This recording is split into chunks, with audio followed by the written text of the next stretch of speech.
Hello and thank you for joining us on the breakfast show on TSL Nigeria TV. Thank you so much. We missed you since last week Wednesday where we had Hot Stuff Wednesday, and today it's Monday as we discuss matters on ground. Agriculture is at the center of the Nigerian economy. Despite that, a lot of Nigerians, youths especially, are yet to leverage on it. On the breakfast show this morning, we will be discussing agriculture in Nigeria. I am Uzezi Udwefe Ideha. When we come back, I'm going to introduce to you our guest and also my co-host. Please stick around.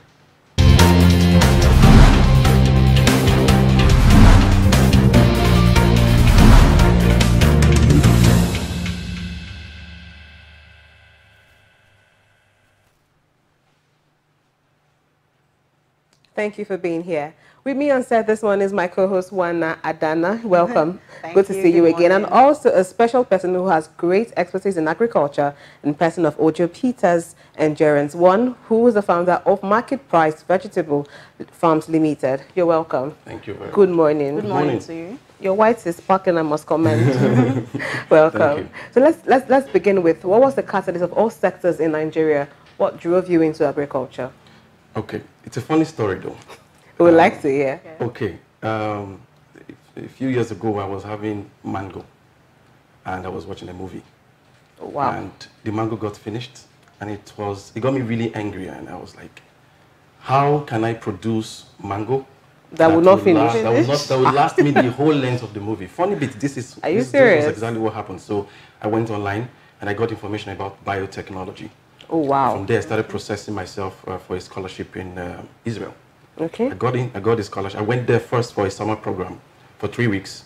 Then I did a scholarship interview. Okay. And after a while, they called me and I got a scholarship for my master's plant sciences with emphasis in food security and safety.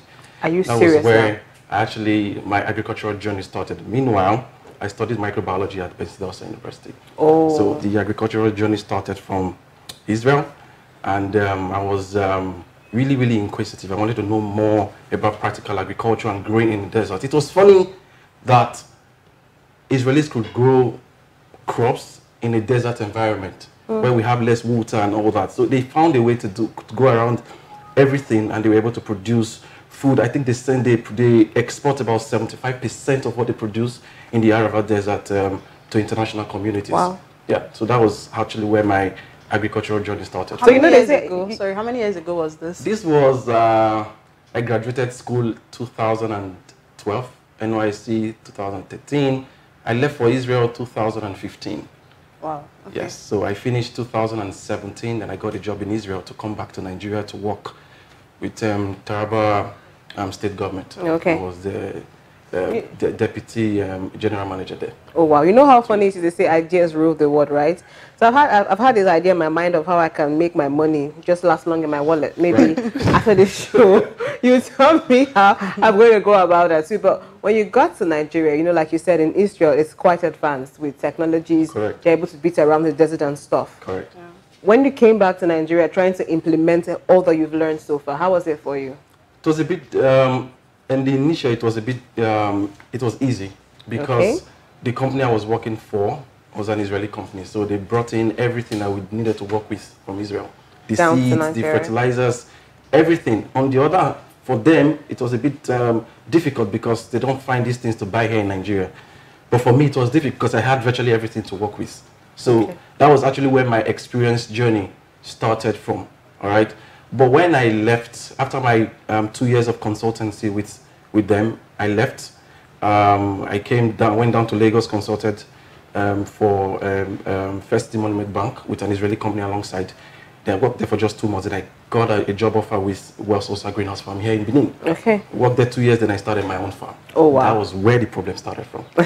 Okay. And what was the problem? Please tell us. Okay. You know, it's easy for you to say you have ideas and putting those ideas into practice, especially in agriculture, where we have problems. I am a grower of vegetables. All right, I grow my vegetables in a controlled environment, the greenhouse, using the greenhouse technology, both the greenhouse tunnels and the standardized greenhouse setup. Constructing the greenhouse was a problem because it requires a lot of funds to do this. Buying agrochemicals, which we have a huge problem with right now because there's a ban on certain group of agrochemicals, fertilizers for that matter. So, and plants thrive on this. If you don't give plants good food, nutrient, in this case fertilizers, they will not grow very nice. So these are some of your products on the screen we just showed right now. Yeah, these are some of the products from really nice. Market Price Vegetables. Really, really nice. We started last year. Oh my goodness, this is beautiful. This is one of the clients I'm consulting for in Mosoga, Delta State. Oh. This is my project. This is where I started from actually. I started from the open field because I didn't have money to start up a greenhouse setup. Oh, wow. So I always like to, let's start small, then we grow our business. So the funds that I realized from the open field, I started to build my greenhouse now. I'm building 3 of them. I think this particular product is actually closer to us than those ones. This is really, really, fresh and I don't huge. Huge, yeah. I don't think I've seen this size of pepper. Correct. And is it the fertilizer or is it the land? Why is this so huge and fresh? And what's the name too? Is there a particular name for this type of pepper? Yeah, this is called the Cubanella pepper. Okay. Pepper. Yeah, it's a Cubanella pepper. Look, it's a combination of a lot of factors. One, the agronomic practice, which of course the know-how. The fertilizer play certain role. The environment play a lot of role too, right? with regards to the temperature and the humidity where you're growing this this crop. It's fresh because it's my goal for every one family in Nigeria, for a start, to consume a product from Market Price Vegetable. We put in a lot of effort to produce this. We get information, we buy a lot of produce from the international community and they tell us, it's fresh, it's fresh, it's fresh. A lot of this produce spend about 30 days before it gets here. So I don't know how fresh it is. From my farm, I say, as it is hot, goes to the market. Okay, that's really nice. But obviously, I know that there's many financial, implications because looking at your farm, there's a lot of investment going on there. Correct. And keeping this fresh, how do you cope? And, the capital to start up the farm, because I know a lot of people will be watching and they're wondering, oh, you had the idea in your living room and you're able to implement it. How was it, the capital and, keeping it consistently? How have you been coping financially? Well, no one is going to tell you it's been easy. Quite frankly, it hasn't been easy at all. Like I said before, we raised money from the open field, and I can't go more than my limit at this stage. The idea is to have farmlands, all right, greenhouses in here, if need be, all right, everywhere. But right now, where my funds can carry me, based on the profit that I made from the open field, is what I'm doing. So it's a gradual. It's not easy. It's a gradual process, nonetheless. Yeah. Okay. Buying fertilizers, it's crazy. They're not even available. So if you don't have a particular fertilizer to give to your crop, they start to suffer. So we start to look for alternative means with regards to using organic fertilizers as well. I do a combination of organic and inorganic fertilizer source. Yeah. So if I don't get a particular fertilizer, I use the organic means just to keep up. It costs a lot of money, but what to do? Just because you want it fresh, as it is hot, because like you said. I need my people to consume nice vegetables. Our tomato, very nice. Okay. Good one. If we look at the agriculture state in Nigeria, we see that a particular region is dependent on another region for some food supplies. Correct. Right? Like we depend mostly not for some food supplies, tomato, perishables mostly. Correct. And with a lot of insecurities, let's delve a bit, right? With a lot of insecurities, sometimes you see that wood trucks are paused. Onion can't get this way, and the price of onion just skyrockets. Tomatoes can't get here, and the same thing. And tomatoes are just being on the high range. Correct. What's going on? The soil in Nigeria is not favorable for every. I think you have a better understanding, you have a better idea. Can't we grow these perishable crops over here in the south as well? We can. So what's the limiting factor? We have tried it already. I'll start this way. I'll give an example. I think a few months ago there was a shutdown from the north to the south, and it was a difficult time for a lot of persons that consume fresh vegetables. But we were able to grow tomato here in Benin. A lot of persons said it's not possible. I grew it at I rented the land at Bessie Dawson University, the permanent site, and the lecturer said it's not. We cannot grow it. We have a lot of disease problems there. What I did, simple. If you have disease problems in the soil, right, and most of these microorganisms cannot stand high temperatures. I fried the sand and I put them in bags, enriched the bag with nutrient, all right, and I grew tomato. For somebody who has maybe like 50 acres of land, how are we going to fry such amount of sand? Exactly. What we do is we put them in bag. The potting bags has a capacity that it can carry, maybe 5 liters of sand. It would carry it around 40 centimeters long and 35 centimeters wide. So it was a lot of work, but look, you're trying to meet a need. You need to do what you need to do to meet that particular need. Okay. Because it puts money on your table at the I end just of the day. actually, I've actually wondered over the years why is that we're always dependent on other regions for certain foodstuffs, right? Tomatoes, pepper, onion, other things like that. But if it's possible here, then I think maybe it's just laziness on our part at this end, right? There are a lot of possibilities. I think that I've stopped listening. I've stopped listening to people that tells me that this shirt is white, and I believe the shirt is white. I want to find out for myself, why is it white? So the information has been, we cannot grow in this region nicely. Have you actually experimented to see Or do you that think it's or do you think it's because we don't have enough exposure, like training, sensitization for farmers in this region? Well, you might also be correct there. Okay. It's a combination of a lot of factors. Yeah. It's a combination of a lot of factors. So it's possible farmers have not been properly enlightened, you know, to try out new things. Look, there's one thing I always like to say.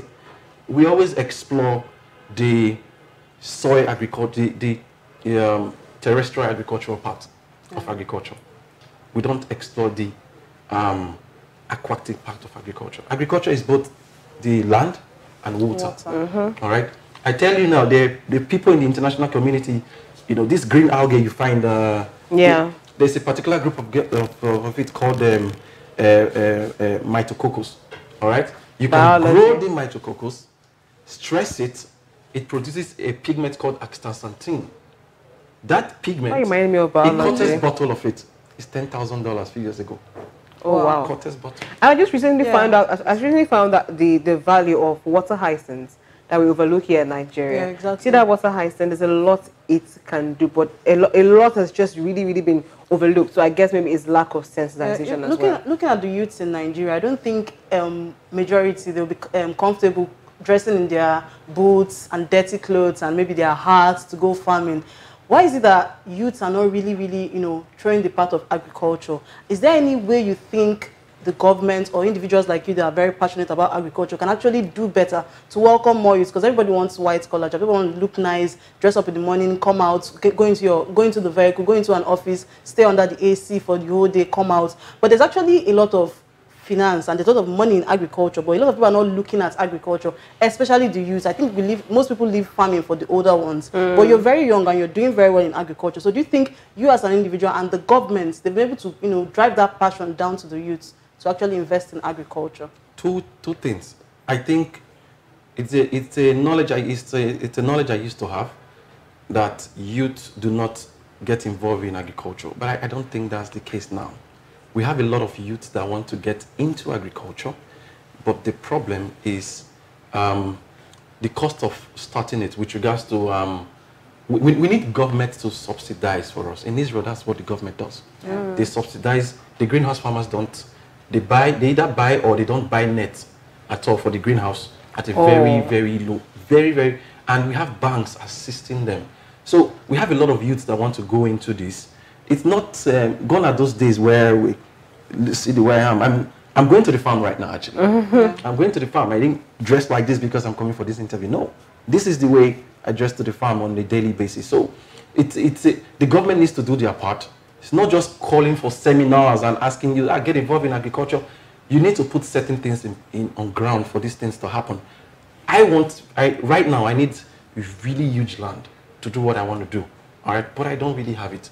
I know some time ago, last year actually, I applied to Edo State government to give me 5 hectares because I'm an indigenous here. Till now, I got nothing.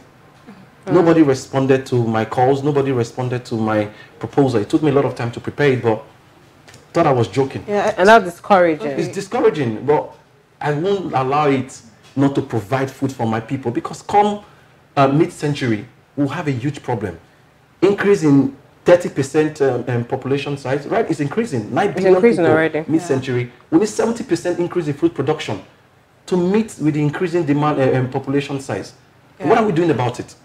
So this is exactly the reason I cannot be discouraged. I started on my own, all right, rented the land. Now I have my own land, building my own structure. Taking you back a bit, I think my co-host already asked, but we didn't get your answer. Talking about capital, because you said most of the challenges that they have, capital to start it off. How were you able to start off with, how much capital did you require to start off your vegetable farm?